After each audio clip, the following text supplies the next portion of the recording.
Welcome back to Flashback Files, where we help students, recent grads, and young professionals reflect on how early experiences shape confidence, identity, and the way we think about the future. Today's conversation is about what it looks like to start over at a young age and how those early moments quietly shape the way you move through the world long after. My guest today is Yohan. At 15 years old, he immigrated to Canada from India, stepping into a completely new environment during one of the most formative stages of life. Like a lot of people navigating that kind of transition, some of the things that helped him find his footing weren't just in the classroom, they were in the culture around him. Music, movies, and the stories he connected with all played a role in shaping how he saw identity, success, and where he fit in. Since then, Yohan has built a career centered around partnerships, marketing, and revenue growth, working with major brands, leading teams, and now playing a key role in the launch and growth of BetMGM Canada. In this conversation, we talk about adapting to a new environment, the evolution of confidence, and how the early experiences we have early on, whether we realize it or not, tend to follow us into the way we lead, make decisions, and show up today. Yohan, thanks for being here today. Thanks for having me, Josh. I'm excited. All right, let's dive right into it. If you were to look at yourself as a in your childhood days before you came to Canada, what kind of upbringing did you have in India right before you immigrated here? What kind of childhood did you have overall? Well, we're starting off deep. Oof. I'd say generally it was a pretty simple childhood. I would like to think that I had the innocence of a kid that didn't know about the ills of the big world, but at the same time witnessed sort of to poverty in front of my eyes, growing up in Mumbai. Bombay is what it was at the time.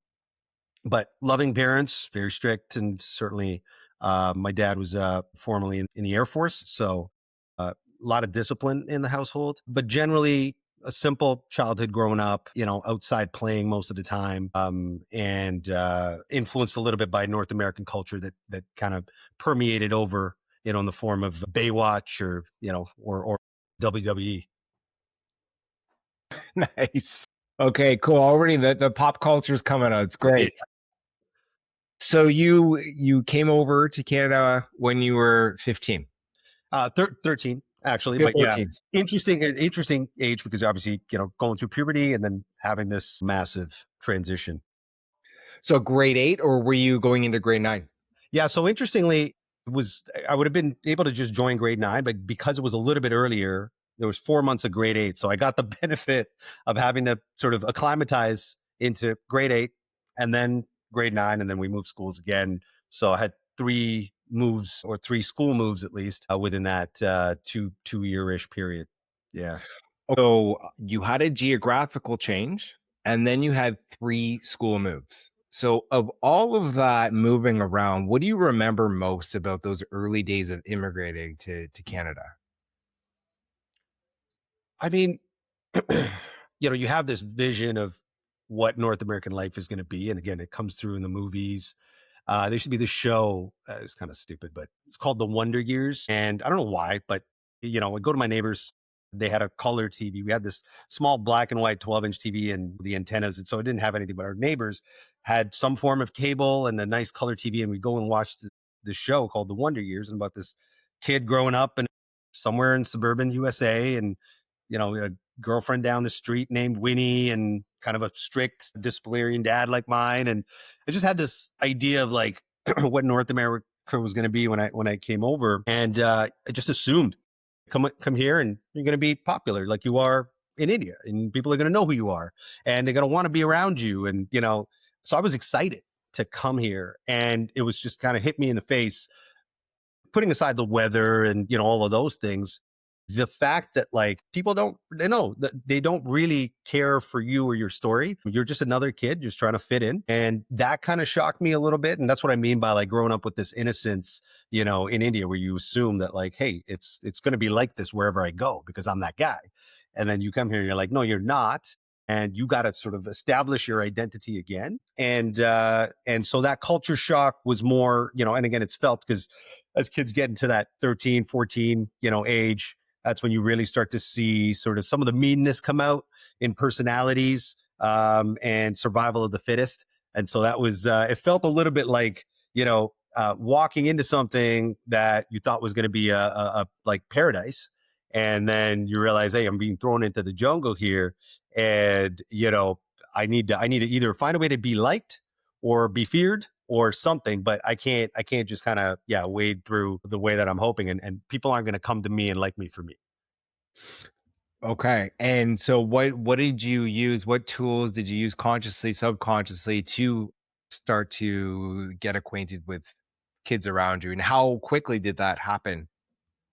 Yeah, I mean, it happened fast, but it just didn't happen the way I thought it was going to. Right? Again, I had this idea of like I'm going to be, again, if you're known in the school that you came from, and you assume you're going to be popular, you assume you're going to be that person that everybody wants to gravitate towards. And here you're like, they don't know me or care for me, and so I've got to give them a reason as to why. And so, leaning into sort of the humor where possible, leaning into sort of storytelling, using some of those skill sets, I guess. And then certainly, having sort of a strong academic background at least gave me a good baseline for an immediate, like, okay, well, like he can help me with something, as of day one. So, but generally, I felt like in those early days, it was, it's really just like getting out there and being fearless in terms of, looking for friends. I remember one of my early friends, Will Turner. If you're listening, hello. I remember like we're walking back from school, and I offered to shovel his driveway, and his parents came out and they were like, "Who's this kid? Like, what? This is not something that kids do." And I was just like, that's just how I was raised, right? You just help out. But that's sort of like bringing that element of like, if I grew up in Canada, I might not have thought to do that. But coming from India, you're just like, hey, this is just what we do. We help each other out, and this is somebody that was extended their hand to be a friend, and yeah, let me help out and shovel your driveway here in Ottawa. So I think that stuck out for his parents. It was something that was kind of natural for me to think about and do. But yeah, early days, trying to use some of those sort of things that I just felt like, hey, let me just be me as much as possible, and be friendly and extend that level of kindness, I guess, that I was used to coming from India. So you touched on a few things that I know because I know a little bit about you that are innate, like you're intelligent, you got the humor, you're very likable. Was there anything that you had to add to that where you felt like you needed to reinvent yourself in any capacity? Or was it always just showing up as yourself? No, no, no. I had to reinvent. And that came, so that was sort of, like I said, you get dropped in. It was like the back end of elementary school. And now they're changing schools. So I'm going to high school now. And that was grade 9. And then I had to move again for grade 10. We went from Ottawa to Hamilton.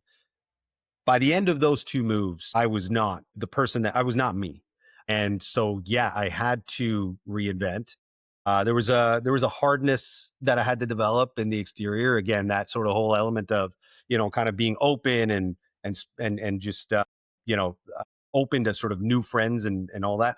I became very critical of people, get very good at sort of assessing a situation from the outside to just essentially avoid either a fight or humiliation.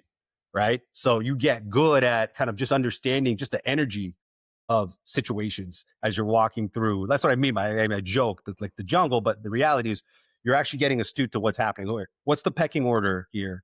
Who's the popular person? Who's the person that, you know what I mean? People are maybe a little bit afraid of. Who are the outcasts? So you immediately get the lay of the land. And so I got very good, having moved schools multiple times, at understanding that and understanding how to kind of navigate to avoid it. And the flip side of it is I didn't come out as myself. I just came out as somebody who was essentially avoiding danger or avoiding sort of, the pitfalls of going through high school, with the purpose of really more than anything else, trying to avoid either being made fun of or avoiding humiliation. So yeah, I had to develop some new skills in that sense. And it wasn't really till university that I think I started to come back to myself and had the opportunity to yet again reinvent myself in a new environment, because it's like a restart. And and so that began another chapter. Cool. And if you think about immigrating to Canada at 13, do you think that accelerated your maturity compared to your peers? If you were to look back and see who you were around with and comparing your experiences to others that you might have grown up with? Yeah, I think it accelerated my I think it accelerated my emotional maturity, but it stunted me in other ways. And that's, I lost a certain level of fearlessness. And, I talk about that innocence. That innocence is actually a great thing because it's what a kid has when he just goes, I'm going to try this. I'm going to ask this question because I'm not worried about being wrong or being made fun of or whatever it is, right? So yeah, like I said, I got good at reading situations, got very good at understanding how to fit in to different environments, whether it's with the jocks or the nerds or whatever it is. I just understood how to deal with that. I think I probably still bring that today into maybe the boardroom at some point, right? But it stunted me in other ways in terms of really being my true self and in terms of, like I said, just approaching life with a bit more fearlessness, right? So yeah, a bit of both. Okay, so you've covered a little bit of like the adaptation from India to Canada, but if you compare from an academic, a social, or a cultural perspective, some of the differences between India and where you grew up here in Canada, what would you point out as the kind of like the first couple of things that stand out? Whether it could be all of those topics, so academic, social, or culturally, or just one. Yeah. So um culturally, I think the biggest thing was just respect for elders, people that are older than you, and authority figures. In India, that is like you respect your elders and you respect your authority figures. You respect your elders because that's just how you were raised. They're allowed to say what they want. They're allowed to raise their hand to you. May not always be a good thing. And you respect authority figures because they're allowed to do what they want. And, again, yes, you have rights, but it's a little different that way. When you're coming here, I mean, I was shocked to see kids talk to, again, teachers the way that they did, talk to their parents the way that they did, make decisions that impacted their families in a way that I would be like, how could you even think about doing that? So culturally, that was massively different. And again, it put some strain on my ability to compute because again, I'm going to do what I need to do at home. I'm definitely going to respect my parents. I'm not going to bring shame to the family. I'm not going to do A, B, C, D. But at the same time, out there in the high school world, every one of these things are pulling you in a different direction to essentially reject what you're trying to deliver at home to your folks, whether it be like just being academically sound or not bringing shame to your parents by getting involved in things you shouldn't. So that was a big shift. And then again, socially, uh, th- look, like I said, there's huge amount of poverty in India, and you see that growing up. And yes, there's danger to some degree, but generally speaking, things are safe and people are nice. And the latter, I didn't feel was true when I came to Canada. There's sort of like the masking of true intentions, but really once you start to understand, like there was a meanness to the society that was very different from what it was in India. And again, maybe that has to do with the times and when we moved over in the late mid to late 90s. But that to me really stuck out as just sort of the way people thought was definitely a lot more shrewd, if you could believe it or not. Again, coming from a third world country, but you could, if you needed a hand in the neighborhood, like you knew you had that and somebody had your back and people kind of banded together. Didn't feel like that would existed here. You're kind of really on your own. So that I found was really unique and different. I love how you're unpacking this. I think this is the beauty of these conversations. Like, who would have known you had all these experiences across those different things just from a simple, well, not a simple move, but going from one country to another. So, thanks for sharing so far. We got lots more to get into it. So let's talk about pop culture for a little bit. I hear that you're a fan of such movies as The Godfather, Scarface, Sopranos. When were you first exposed to these these the show and the two movies, and how has that maybe worked itself into how you conduct yourself today, or how Y- you maybe conducted yourself back then, just from Yeah. a confidence perspective? Yeah. Yeah. Maybe we'll keep it to back then. I don't know if want to bring it all the way into today, but yes, I do. I mean, those are still movies that, there's now sort of a massive sort of nostalgic element associated with them. But yeah, at the time, I mean, I think coming in again, you're looking around, you're scanning, you're trying to find things that you can immediately attach yourself to and belong to.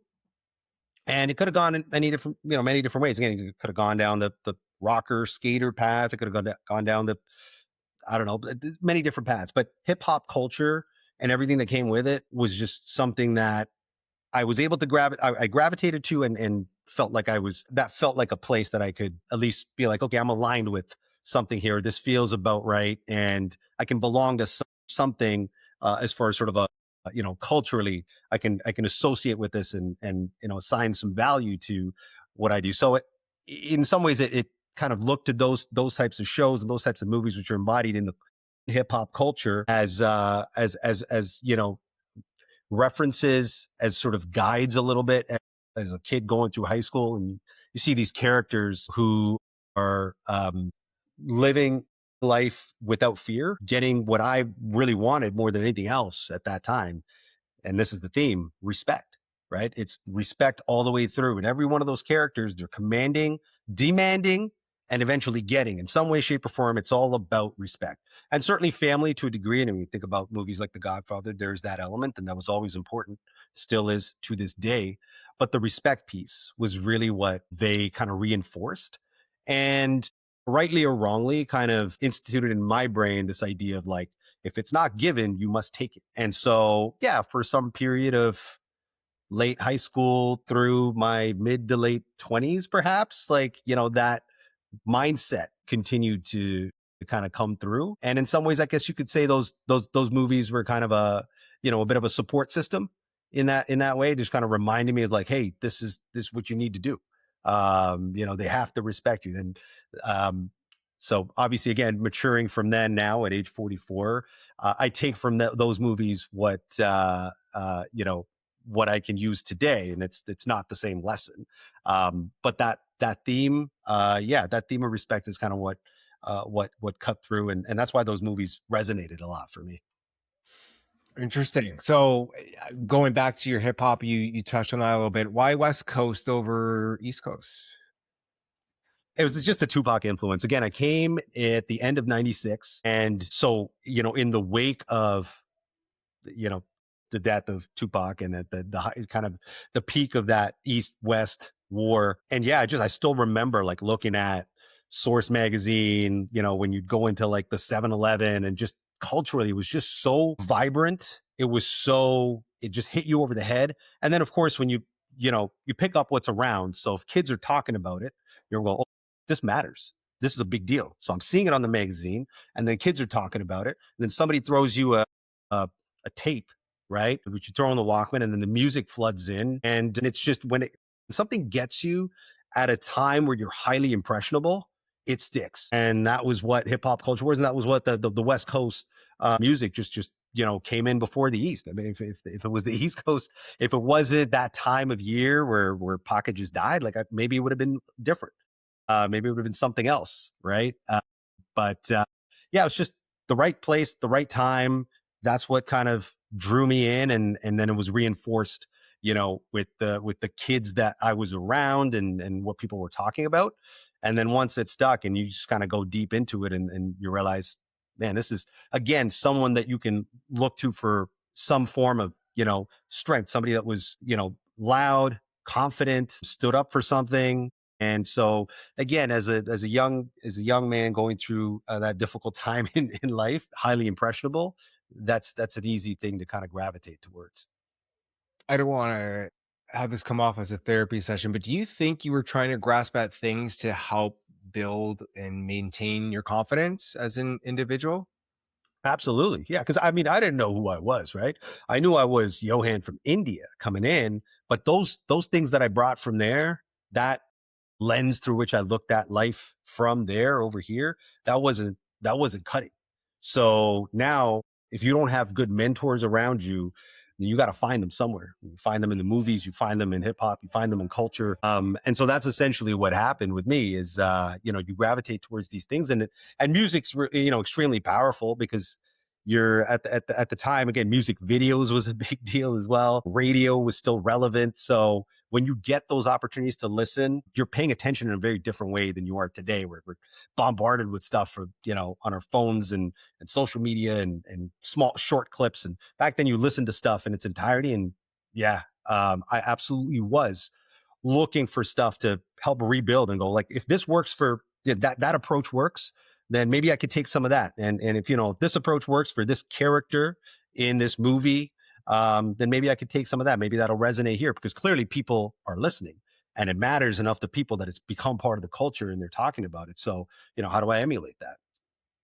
I 100% relate to it. For me, it was finding, for some reason, black, half black characters. So Will Smith, Fresh Prince of Bel-Air, seeing them in those positions where, they can be charismatic and they can, be successful and that sort of thing. So that's why I think I double clicked on it. I relate to it personally as a teenager who's impressionable in what you said. So Yeah. appreciate you sharing. So we're going to get to you, McMaster. You chose business as a degree. Can you tell us what led you to choose business at that point in time, and maybe help us understand your mindset? Like, let's talk about how emphasized post-secondary was within your family, and then talk about, was it a calculated choice to choose business, or was it a last minute thing? Anything that goes into that mindset there. Yeah. So not a lot of depth here. I'm going to be honest. Post-secondary education was, you had to do it. So it wasn't even an option in my household. It was just like, you do university. That's just what you do. What you're going to study is kind of up to you, as long as you're not wasting your time. So I had to go somewhere. McMaster made sense because it was kind of where the people that I knew were going. Again, now what matters to me most in that time in my life, coming in the tail end of high school, is where are my people, right? Where's my tribe? Where are people going to go? And it just felt like that's easy. As far as the program, yeah, I didn't really have much direction. So I'm glad I did finally choose business and maybe not something else. And I don't want to name off other topics and, possibly knock people for doing what they may have done in university, but it just kind of defaulted into business. I was like, this seems general enough. I can get in. Let's go. And so the story got written, not the way I anticipated, but yeah, kind of picked it off the board and just went at it. Get it. I mean, I'm sure many people listening can relate to that. During this time, I believe you did an internship at Celestica. Do you recall doing Yeah, very something? exciting. Very exciting internship at Celestica. That was formative in a way, right? So again, I'm in school for business. I take this internship, which kind of has nothing to do with business. It was like supply chain management. I guess it's related to business, but yeah, it was for about 18 months. So got to live in Toronto, earning like an actual salary, getting a taste of what it's like to kind of really, do it on my own and living with friends. And so it was a great time from that perspective. I mean, we had a lot of fun. On the flip side, was very, again, no knock to Celestica. They did right by me, but I was pretty depressed by the work environment. I mean, this sea of cubicles and the role, again, supply chain management and what I was doing at the time. I was just so depressed with that experience.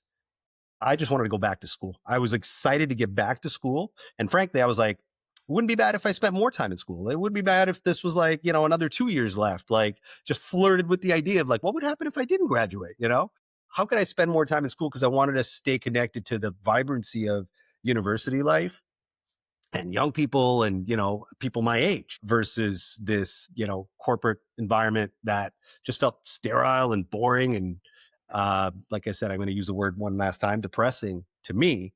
And there was a good job waiting after that at, more money than, I definitely a lot more money than I made, doing what I ended up doing as my first job out of school.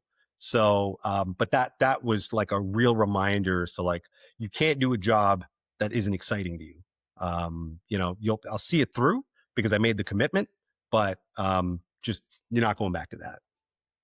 Were you able to separate Celestica from corporate world? Because you mentioned that corporate world. Did you have an impression that that's what all of corporate world would look like, or did you know that it was maybe a little isolated to the organization, how it was set up? Yeah, I think I knew enough to know that there were other options, but I just knew I needed a different culture, a very different environment.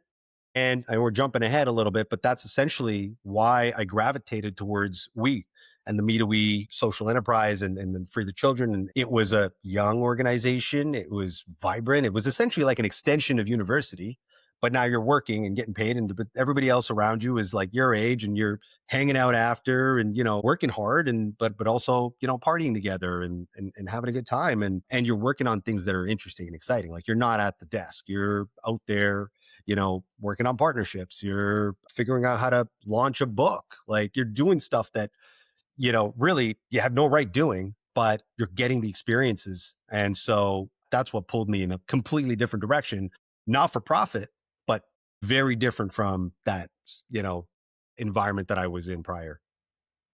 Can you share with us the interviewing process, how you came across we interviewing, and how you managed to I guess win them over from a credibility perspective? Because that was technically a sales role, right? If you're looking at getting partnerships and that sort of Yeah, thing.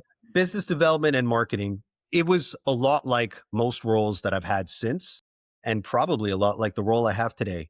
It was many roles fused into one. How can we get more out of like this one role?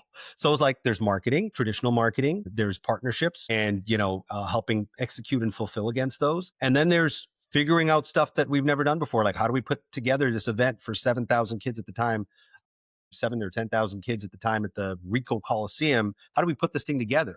Like, I was doing everything from figuring out how to market a book to managing a partnership to, at one point, running logistics for how to put together like 8,000 packages for everybody that was going to be at the event. And essentially having like assembly lines of people. And I was like, had it timed down to the second of how long it was going to take to get, 300 volunteers to come through and help us bang out these packages. So I've gone off on a tangent here, but yeah, the interview process, because that was really what your question was about, was, it was interesting because I was probably one of the few people that actually came with a business background at that time in that company, outside of some of the senior folks there. Everybody else was coming for the mission and came with sort of a nonprofit lean. I was somebody that was coming with a business degree. So already I was a little bit separated from the pack in a good way. And so I do think that I had a bit of a leg up. Again, business grad going into nonprofit. You can go over here and make 40% more, like some, a friend of mine who went and worked at IBM, or you're going, to this nonprofit organization. But I was going for the experience. I was going for like, this sounds like fun stuff, what you guys are doing. So I do think I had a leg up. That said, I was definitely not prepared for the interview process. I mean, they joked after, how it shared with me again. It's like I went with it. I was in a leather jacket. Like, I did not have the right prep, but clearly said enough to at least make them believe that I was going to deliver against what my credentials were, and thankfully I was able to do that. But went through a few rounds with the interview process, and ultimately what I would say is, I think what you're really looking for is like, why did it work for you? I think it was because I was able to be adaptable to the situation. Essentially, the setup was not ideal from a compensation point of view and the whole situation. And so I negotiated a little bit. It kind of pushed me to start, negotiating way earlier than I thought I was ready for, just in terms of just the contract itself and how that was going to work. But it also, it required me to be a little bit more adaptable in terms of how I was going to live my life. I wasn't going to be making the kind of money that maybe some of my friends were going to be making right off the bat. And that's okay, because I'm going to trade this for the long-term view of like, I knew it was going to be worth something down the road. If we can accomplish these things that we're talking about accomplishing, it's going to be pretty meaningful sometime down the road. So, if I'm going to have a good time doing it and I can make ends meet, well, this seems like something that I'd be willing to try. So I think that's why it worked. Awesome.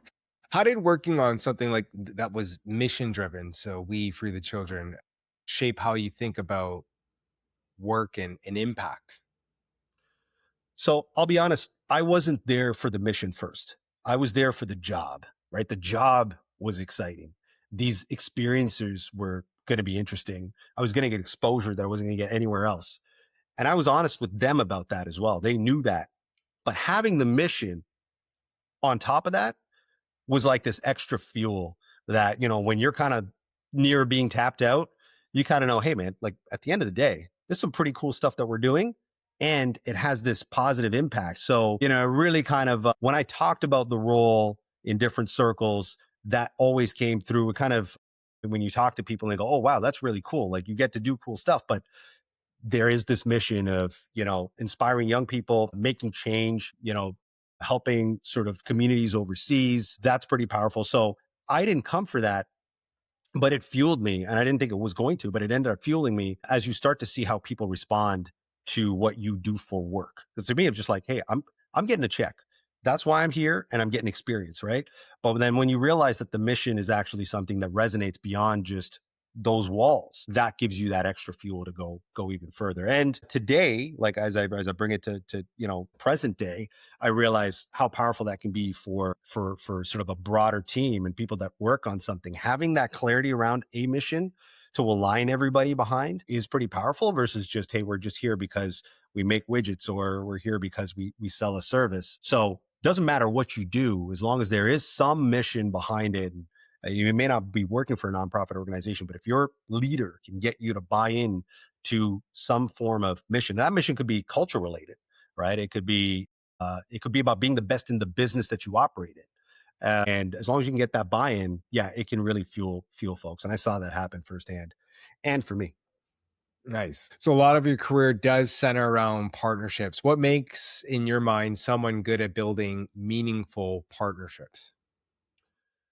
I mean, I'm going to use the cliche win-win term. You do need to find that win-win, but I actually think you've got to find a way to start out by giving maybe a little more than you get. And that may not necessarily mean giving up from a pricing perspective, but it certainly does mean giving up more from a value point of view. And it kind of comes back to like even just, again, how I got that first role. Like I had to give on something. I had to be more adaptable there. So yeah, from a partnerships point of view, generally speaking, again, build good relationships, being able to kind of really sort of listen and understand what your client or prospective partner's needs are. All those things are important. But ultimately, if you can give more value in those early days, that's really going to help separate you from the competition. And today, being on sort of more of on the buy side, so to speak, yes, I do work on partnerships, but it's a less on a sales capacity. I really sort of see that coming back again. And I'm just like, like we're willing to spend and we'll do a deal, but like we really want to see that value up front. We want to prove yourself. You want your partner to prove themselves. And so I do think that proof of concept, delivering extra value early on, and if you can get that buy-in, then that could lead to a really meaningful deal. I'm sure a lot of what's involved in terms of partnerships, whether on buy or sell side, involves networking. You are a very charismatic individual. If you think about somebody that's 18, 24, just trying to navigate maybe their first job or career, how do you view networking? And what are some of the soft skills or things that you apply to effective, sincere networking? Yeah, it's not easy, first of all, I will say. And I will be the first one to admit that I'm not actually the best networker myself. It's an awkward thing to do. It doesn't always feel organic. You're after something and you're after it usually with somebody else that maybe is short on time and doesn't need to give you that time. I mean, ultimately, if I look back, maybe this is an easier way for me to think about it. Like looking back at my younger self, right? I would say put aside your ego and take more shots and be okay with being embarrassed because that's likely going to happen. First off, you're going to get no's or you're going to maybe feel slighted because you're a young person trying to break in. And again, I'm talking about like networking and actually getting value out of it. The other side of that, it needs to be somebody that can, give you something back. So for me, that was a struggle growing up or in my younger days in my career. I was lucky enough to have a handful of people that kind of saw something in me and were willing to kind of make that phone call or make that connection. And to this day, I will say I don't have the biggest network, but I have a small like a handful of people that could probably make a phone call and get me in touch with kind of who I need to. And so my strategy was a little bit different. It was kind of more quality over quantity, but I kind of fell into it. For a young person today, I would just say, you know what I mean? Figure out how to come across authentic, certainly. Everybody knows like networking is it's a tough game. But also coming back to this idea of like value. Can you bring value in any way, shape, or form? How can you offer up whatever currency you might have, whether that's your time or your willingness to maybe look at a project or a business and offer a perspective without compensation, perhaps even as a starting point for like, hey, this is why I think it might be worthwhile for us to talk. Because again, the person on the other side that you're hoping to network with, that you're hoping to, open the next door for you, they need that incentive. And it's not just going to be at the kindness of their heart because they've got a lot of, phone calls to make, right? The other thing I keep in mind is like, it's not that first connection. It might be 6 connections down. And I've seen that play out for me even just as recently as a couple years ago where that first phone call, that first networking meeting with the person I was meeting with, I was like, I don't think anything's going to come out of it, but let's just keep going. And another meeting, that person connects you to somebody else, and that person connects you to somebody else. Somewhere in between, there's some element of like, let me just hand this off to this person, and now it's not my problem anymore. Sure, but ultimately, you knock on enough of those doors, you go through enough of those doors, and all of a sudden you emerge and you're like, how did I actually get this meeting? This is actually really fascinating. It's like, oh yeah, because I said yes like 6 meetings ago when it could have been like, I don't know if anything's going to come out of this. So keeping that open mind, I think will probably help as well. But ultimately, yeah, it is a struggle. But if you know that going in, keep that positive attitude and keep on making those connections and having those conversations, it'll pan out. I love what you said about like the embarrassment part. If we really think about it, what is the worst that can happen? You feel embarrassed. So we're avoiding like this little feeling of being embarrassed for a moment. I love that because I think with my kids even today, it's just, you're worried about being embarrassed, but really think about it. And I'm trying to put myself in their lens, right? I know what it was like to feel embarrassed at 13 years old, but Yeah. at the end of the day, it comes and goes, you know? That's it. No, you're absolutely right. And again, for me, it's stuck because that was a big theme, right? Not wanting to be embarrassed and wanting to be respected as you're transitioning from one country to another. So it stuck with me into my 20s. And that stuff was coming back to playing again. And go, maybe I won't reach. I don't want to look bad here. I don't want to make them think that I need them for this or whatever it is. It's like, who cares? Like you do need that. And if they say no, and like you don't need to feel disrespected about it. It's just somebody's busy and they got to move on with their day. So it hindered me. And like I said, I fell into where I did today. But if I were able to talk to my younger self, I would say like, yeah, put that aside, put the ego aside and don't let you feel slighted. There's a bigger prize here. And that's your career. That's your future. And this one conversation and just know that or somebody just even ignoring you, it's not gonna define, the next move. Right. So in your career, you've taken on, and I believe you're in leadership roles. What's the biggest shift or mindset shift when you think about working for just Johan and showing up as an individual versus being responsible for other parties, whether it's a team you lead or other departments? Yeah, I mean it's tough. I'm gonna use this analogy of like first off, when you're used to changing the tire, you don't know how to manage the garage. So I'm like, I know how to change the tire. That's what I'm gonna do. I'm gonna go do the work. Shifting to like doing stuff through others, really not even just delegating, but like directing, inspiring perhaps to some degree, but ultimately driving people to outcomes, getting sort of alignment, commitment, and like setting that direction. I mean, that is a whole new skill set, and that's something that I'm not even. I wouldn't even say it's still something I'm learning. I'm certainly better at it today than I was 5 years ago, but it's definitely something that it's a constant evolution and again being an immigrant to the country, what you're used to is just grinding it out. You're used to just something needs to get done, I will do it because I trust myself to get it done, and ultimately it's me put in the inputs and I get this output versus now like I couldn't realistically do all of that even if I wanted to.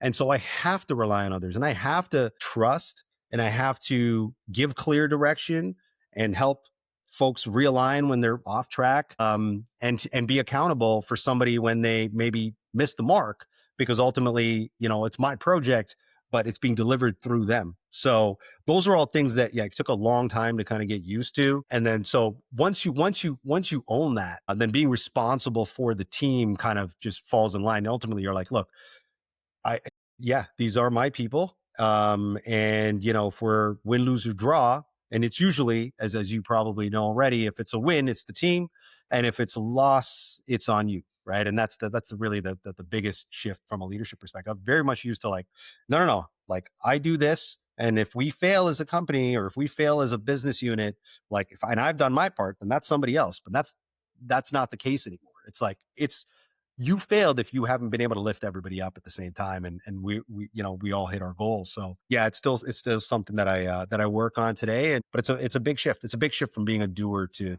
you know being somebody that needs to essentially empower others to do. Yeah, especially when you have different personalities, different things that motivate individuals. I get it. You've been a part of launching and growing BetMGM in Canada. What does building something like that, something new in a new market, actually look like behind the scenes? What did the early days look like compared to now? And a quick version of it. I know it's probably very extensive, but give the highlights. Yeah, and we're about to do it again as we get ready for launching into a new market. So it's interesting because that was 4 years ago, and now it feels like we're doing it all over again. And everybody's like, we did this, but nobody really remembers because personnel has changed, the company's changed. It was more of a startup feel at the time, and we are now a massive company with you need to turn the ship, but you need to turn it quickly. So, I mean, again, at a high level, very chaotic, requires a ton of clear, effective communication, a lot of calibration. So, like calibrating and recalibrating, because essentially you go off by just a little bit. Again, you've got this massive ship. By the time you figure out, you're way off course. So, we need to really make sure that, all the way down to the smallest degree, we are fully in sync as a company, because one miss on something in your registration flow, just to use a very tactical example, could be a fine, could be loss of customer conversion, loss of revenue. It could have a massive impact. So really sweating the details, over communicating. And I'm going to come back to that other theme of like putting the ego aside. When you're building and you're growing and you're launching, things are moving so fast. You need to be comfortable stepping into somebody else's lane if you see something that's off, versus like, that's not really what I do. And so that's what I'm really trying to encourage within the team. I have the pleasure, I say, and it's also a fantastic learning experience of working across the business. So I encourage as much, folks, and that's one of the things I think with the culture as well. I encourage people to do it, but it is part of the culture where folks are generally comfortable speaking about things that are not specifically in their department if they do see that there's an opportunity for growth, an opportunity for incremental revenue growth, or something to be more effective. There isn't that element of like, hey, I'm stepping on someone's toes. And I think that's really important when you're talking about launching something, because you need all the eyes on everything. And it's actually helpful to have folks who may not be in your department, but might be seeing something that you don't have. It's helpful to have them step up and call it out. Absolutely. How do you think about risk, growth, and decision making? I'm just thinking about going into a new market right now and what you're doing, but in general, for you as a person and maybe even business decisions, risk, growth, and decision making. What do you think about it now compared to maybe in your 20s? I mean, gosh, in my 20s, I don't even know that was something that crossed my mind, to be honest with you. I was just doing, right? Somebody else was taking the risk. Somebody else was making the decision. Um, and I just followed through. I was a soldier, and then you become a more effective soldier, and it's like, all right, you're promoted to corporal, or I don't know what the levels are. But now you realize just how critical, um that's what you're getting paid for. That's what I'm getting paid for today. Yes, it's managing people to a degree, but it's ultimately your ability to comprehend the situation, assess the risk, as you said, and then make, a decision that you are going to stand by. And if it's a fail, that's you. And if it's a win, it's the team. And so being comfortable with that as well, because I'm the one losing sleep at night where I'm like, should we spend on that? Like, is that the right move? Should we be doing this? Are we, like, are we doing enough? Are we not doing enough? Is this the right deal? What are the risks? Did we cover ourselves? Did we have enough legal coverage on this? Like, what could go wrong? And you're like, maybe we shouldn't have done this deal, or maybe we shouldn't be doing this initiative. And, I'm the one losing sleep at night thinking about that. But at the end of the day, that is the job. So I think ultimately the biggest lesson for me as I kind of progressed in my career is just that the comfort level with risk. Frankly, for me, because I'm very risk averse, coming from India again as an immigrant, you're very much like, we don't want to do anything that's going to jeopardize our financial situation, safety of the family. Like, that's all everything is risk averse. Protect the wealth, and protect your fund. And what you realize as you kind of evolve in your careers is like, successful businesses are built on calculated risk. They are built on, you need to be comfortable with that risk, but you need to be able to own it. And so again, those sleepless nights, hopefully one day will just be regular nights because I'm ultimately comfortable with, the way I think about risk. But again, that's an evolution. How do you view success today compared to how you would have viewed it earlier in your career? Very differently. And again, earlier in my career was strictly financial, and I'm going to use the word like clout driven or title driven, right? And not to say that those things don't matter today, because they certainly do, but I think you see the value that a flexible work life schedule, work life balance can bring, the value that culture and being around the right types of people can bring, and the value of working folks that you actually want to work with can deliver for you in in terms of just your quality of life. So I look at it very differently now. But again, the assumption is my basic needs are met from a financial perspective.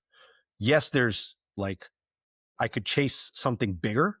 There's definitely something I could be doing today that could improve my financial situation significantly. But how many hours am I spending going after that? What sort of career arc does this look like? And ultimately, what's the lifestyle that I want? And I valued my health in a way that I mean, I didn't even think about my health in my 20s, even my early 30s, right? You hit 40 and things do change. And so I value my health in a very different way. And to me, it's about mental health, my physical health, time with family, and what kind of work environment I'm in. Am I excited to be around the people and the projects that I'm working on? That to me has a tremendous amount of value. It's a huge part of why I am where I am today. How much would you attribute your skill set versus your early life experiences? So you referred a lot to the adaptation and all of that coming from India to Canada. Yeah, so early experiences versus your skill set that you may have learned in school or, in your business degree. How much of one or the other contributes to your success today? I mean, the experience has built the skill set in many ways. I don't want to say that, there's some things that are innate. I like to talk. We're talking here today. I'm quite comfortable doing this. Sure. I like to make my friends laugh. There's some basic things that, just are part of who I am. And that's just me. And I always had, those are innate. But ultimately, the experiences built my skill set. It made me, again, better at fitting into different environments.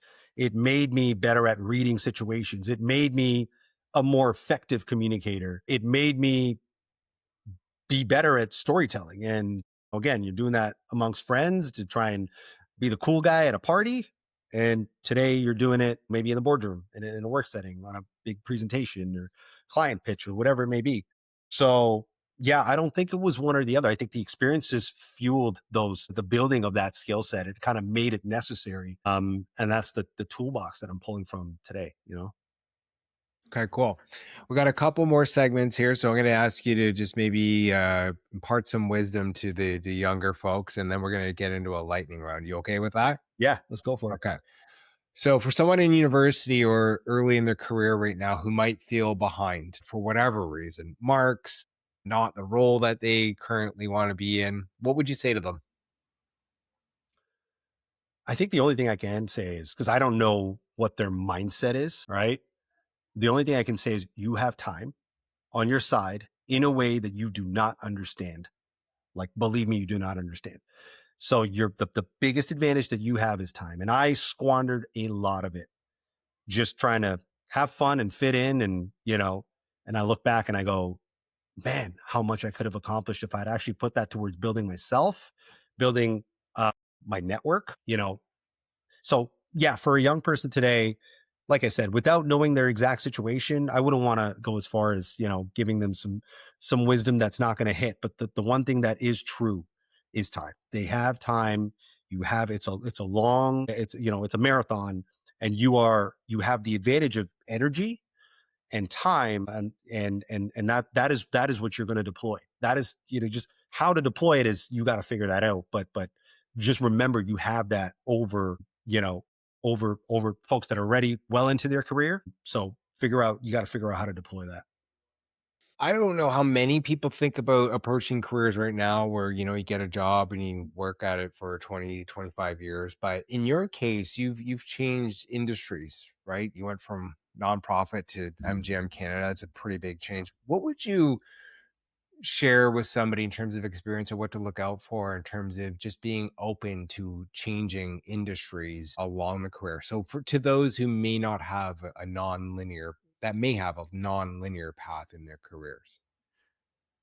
Yeah, I would just say easier done early than later, because as you start to progress and get more senior, a complete shift in career becomes a little bit harder. It's not impossible, it certainly can be done, but it's easier done earlier. So I would just say, try make those shifts early. If you feel like, I don't really know, but I'm also afraid to shift out of this because I've started down this path and I'm in tech. And so I need to continue down in tech, or make those shifts early, because you've got time on your side as you're advancing in your career. Again, I wouldn't shy from it. You'd be amazed, what you can bring from the world of, the nonprofit world to the for-profit world, and vice versa. And I've done both. I've gone, from nonprofit to corporate. It was at Rogers, and then back to nonprofit, and then kind of did, a few other gigs in between. Like, so it's amazing what you can do as long as you're able to see the through line, and you need to be able to tell that story. And so again, takeaways would really be, try making those shifts as much as possible early if you can, and get those experiences so you can kind of go, all right, I think I really want to be on this side, versus sort of, waiting until later in your career and then realizing you're really not happy where you are. Now you've got to make a shift. And it is a little bit harder, but at the same time, if you are in that position, tell that story, be able to tell the story of like how what you're currently doing can apply to what you are going to do. And in many cases, it is actually a benefit. Even today, like, as much as when we're hiring for roles, it's nice to have somebody with, gaming experience. But the reality is somebody outside of the sector can actually bring a very unique perspective.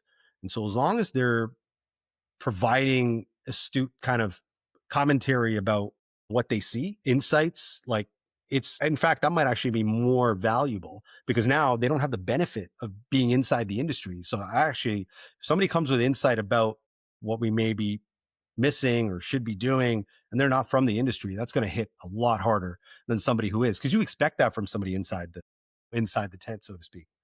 So yeah, that's what I would share. Okay, cool. This is lightning round. You ready? Okay, where are You we get the going? gist of this, right? I gotta ask a question. You gotta answer quick. All right, All let's right. do it. First job you ever had. Ever had. Dishwashing in an Indian restaurant. A moment early in your career that changed your trajectory. Joining in the nonprofit world. One skill that matters more than people think. Uh, Likability. One mistake that taught you the most. Ooh, I made a lot of mistakes, so I'm this is not lightning at all. Don't worry. First impressions do matter. Okay. A Style leader. belief a belief you had at 20 that you no longer believe.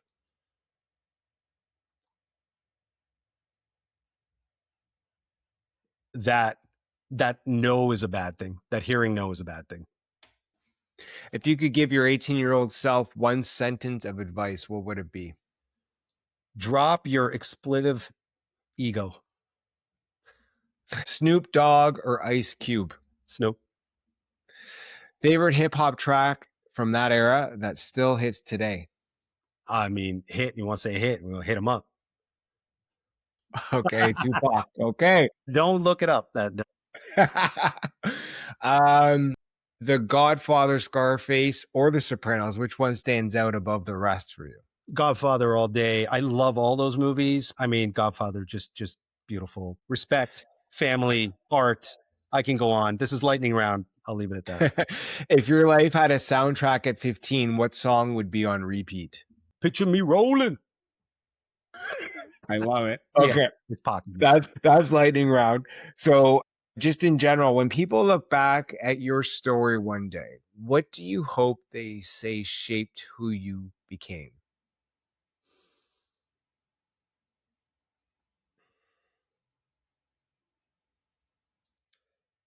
Fatherhood. That's all I will say, because truly it's been the toughest thing for me. It's challenged my identity.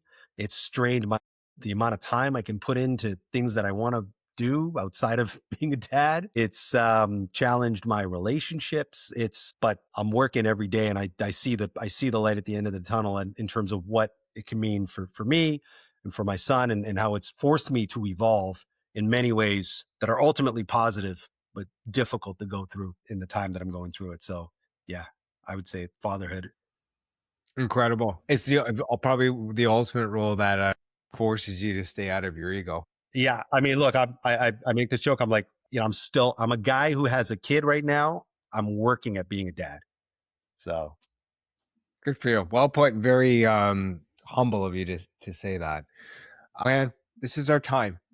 I know you're busy, especially with being a father and stuff. You accepted the ask right away, and I'm glad you did, because you shared a lot here. I'm particularly fascinated with that whole immigration to Canada. We didn't even talk about Zach in this whole process and how talk about him. He can do his own podcast. But in general, it's just you don't think of these things, what it takes to get acclimatized to a new environment, and you seem to have done a remarkable job. Thank you again for sharing that, and just appreciate your time. No, thank you. It's been a pleasure. Appreciate you, Josh. And that wraps up my conversation with Yohan. What stood out to me in this discussion was how much confidence is really built through adaptation. When he came to Canada as a teenager, he wasn't just adjusting to a new country, he was rebuilding his identity in real time. New schools, new social dynamics, new cultural expectations, and the realization that some of the traits that served him in one environment wouldn't automatically carry over into another. And I think that's something a lot of people can relate to, even if they've never immigrated. At some point, most of us step into a new environment and realize we have to figure out who we are all over again. What I also found really interesting was his honesty around the difference between emotional maturity and fearlessness. Yohan talks about how those early experiences sharpened him. They made him more observant, more adaptable, and better at reading people and situations. But they also came with a cost. He lost some of the innocence and openness that makes young people willing to try, fail, and keep going without overthinking it. That tension was such an honest reminder that growth is not always clean. Sometimes the very things that make us stronger also make us more guarded. Another theme that really came through was respect. Whether he was talking about family, culture, hip hop, movies, leadership, or partnerships, that word kept showing up. And what was interesting is that over time, his understanding of respect seems to have evolved. Earlier on, it sounded like something that had to be earned, protected, maybe even taken. But now it comes through more in how he leads, how he builds trust, how he looks for win win partnerships, and how he thinks about creating value for others before expecting something back. I also think there was a lot of wisdom in what he shared for younger people, especially around time, embarrassment, and career paths. His point about putting ego aside and taking more shots really landed. So many people hold back because they do not want to feel embarrassed, rejected, or behind.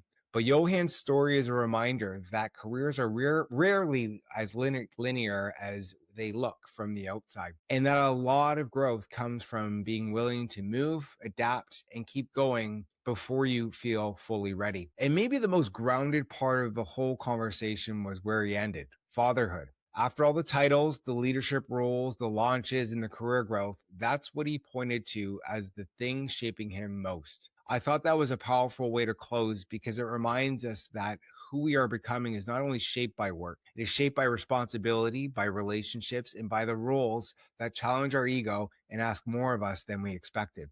Yohan, thank you for being open, thoughtful, and honest. There was a lot in this conversation that I think students, young professionals, and really anyone navigating change will be able to take something from. And to everyone listening, thank you for spending time with us on Flashback Files. If this episode resonated with you, share it with someone who might need it. We'll see you on the next one.